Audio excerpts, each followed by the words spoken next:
Important for all competitive exams. Nobel శాంతి బహుమతి విజేతకు సంవత్సరానికి సంబంధించిన సరైన జవాబును గుర్తించండి. 2024 నిహాన్ హిడాంక్వో, జపాన్ సంస్థ. రచయితలు, వారు రాసిన పుస్తకాలు: freedom in exile, Dalai Lama; the race of my life, Milkha Singh; god of small things, Arundhati Roy.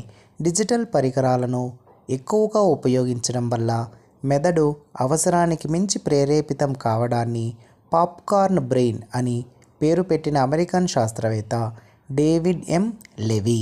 American chess grand master రాసెట్ జయాట్-డినోవ్ను ఓడించిన అత్యంత పిన్న వయసు భారత చెస్ క్రీడాకారుడు ఆరిత్ కపిల్. పాట రచయితకు సంబంధించి సరైన సమాధానం: చందమామ రావే, అన్నమయ్య. ఏవియన్ ఇన్ఫ్లుయెంజా H5N1కు మరొక పేరు bird flu. World economic forum మొదట ఈ పేరుతో స్థాపించబడింది. European management forum. ముఖ్యమైన రోజులకు సంబంధించి సరైన జతను గుర్తించండి. లూయి బ్రెయిలీ దినం జనవరి 4. ప్రపంచ పుస్తక కాపీరైట్ దినం ఏప్రిల్ 23. ప్రపంచ వినియోగదారుల దినోత్సవం మార్చ్ 15. ప్రపంచ ఆరోగ్య దినం ఏప్రిల్ 7.